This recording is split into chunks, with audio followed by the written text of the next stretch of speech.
Vuoi assaggiare una birra dove al suo interno scopri la specialità tipica friulana? Lumi Beer, il prodotto ricavato in 20 ettari di terreno coltivato orzodistico, biodiversità, performance ambientale.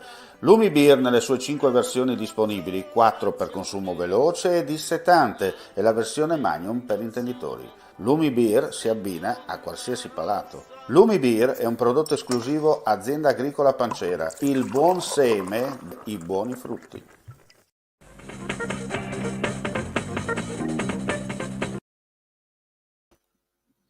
Cordiale saluto gentili amici e amiche, ben ritrovati a questa edizione della notte del nostro audio video giornale che va a chiudere di fatto gli appuntamenti live su friulitv.net con gli aggiornamenti di cronaca dal Friuli Venezia Giulia. Riprenderanno domani mattina le ricerche di Stefan Verongalli, 52enne di Conegliano, disperso da lunedì pomeriggio, inghiottito dal mare nel Golfo di Trieste, assieme all'imbarcazione su cui viaggiava con il padre Vittorio, 80 anni, il cui corpo senza vita è stato ripescato poco dopo. Anche oggi Vigili del Fuoco, Guardia Costiera, Capitaneria di Porto, Guardia di Finanza e le squadre comunali della Protezione Civile hanno battuto palmo a palmo l'area costiera in cui è avvenuta la tragedia tra Monfalcone e Sistiana, via mare, via terra e via aria. Anche le zone della laguna di Grado e Marano al momento purtroppo nessuna traccia. Il Tribunale di Pordenone ha deciso di non luogo procedere nei confronti di 3 attiviste della Rete Solidale e di 9 richiedenti asilo rinviati a giudizio per aver occupato nell'inverno 2017 un parcheggio cittadino e aver dato riparo, cibo, coperte a più di 60 migranti rimasti esclusi dall'accoglienza. Lo rende noto la Rete Diritti Accoglienza Solidarietà Internazionale del Friuli Venezia Giulia.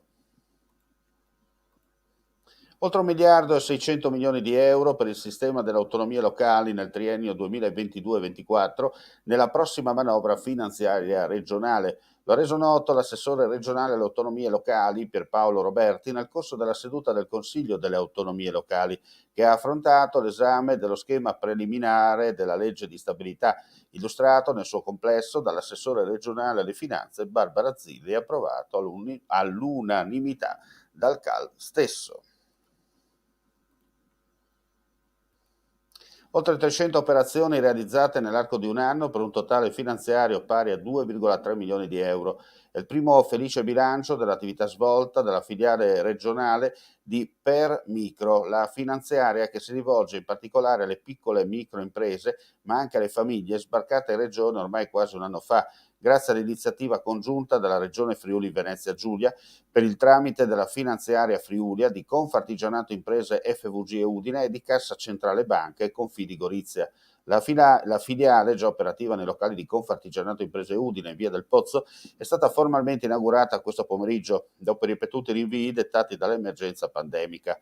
Un taglio del nastro che ha consentito così di guardare già i primi risultati. Nel primo anno di attività le pratiche finanziate sono state complessivamente 309, di cui 89 di privatisti, 20 di aziende, con Pordenone che ha fatto la parte del leone con 142 pratiche, seguite da Udine a 104, Trieste 37 e Gorizia 26.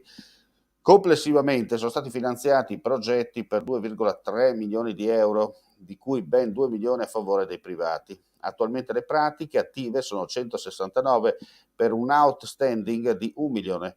Numeri di tutto rilievo che dimostrano come l'iniziativa abbia colto nel segno, andando a rispondere alle situazioni di non bancabilità, siano esse di privati o di aziende. Ecco la foto che ci è appena giunta dall'ufficio stampa e ringraziamo chiaramente di Confartigianato con l'inaugurazione che è venuta questa sera poco prima delle 18. Andiamo a chiudere con una notizia di turismo e sport, che sono 2 settori complementari che possono consentire di valorizzare il territorio, le realtà che lo compongono e le attività economiche per le più importanti ricadute che portano con sé. In quest'ottica l'assessore regionale alle attività produttive e al turismo Sergio Emilio Bini si è incontrato a Roma con i sottosegretari alla transazione ecologica Vania Gava e allo sport Valentina Vezzali per fare il punto sulle opportunità di consolidamento e implementazione degli eventi con ricaduta turistica e sulle conseguenze positive che questa azione può avere sull'andamento del turismo del Friuli Venezia Giulia. E con questa notizia chiudiamo qui questa edizione della notte. Un cordiale saluto per chi ci guarda in diretta 23:06 e anche coloro che seguiranno poco dopo le notizie, insomma, dell'ultima ora. Non resta che augurare a tutti voi la più cordiale buonanotte e ulteriori aggiornamenti sul nostro sito friulitv.net. Ehi, dico a te, vuoi un apparecchio acustico a costo zero? Acustica Friulana, via Visinale 16, Muzzana del Turniano, Udine. Telefono 334 27 67 731. Test dell'udito direttamente a domicilio, semplice e veloce. Pagamenti su misura. Non aspettare di non sentire. Campagna di prevenzione dei problemi uditivi. Acustica Friulana. Test dell'udito direttamente a domicilio, semplice e veloce. Un'occasione da non perdere.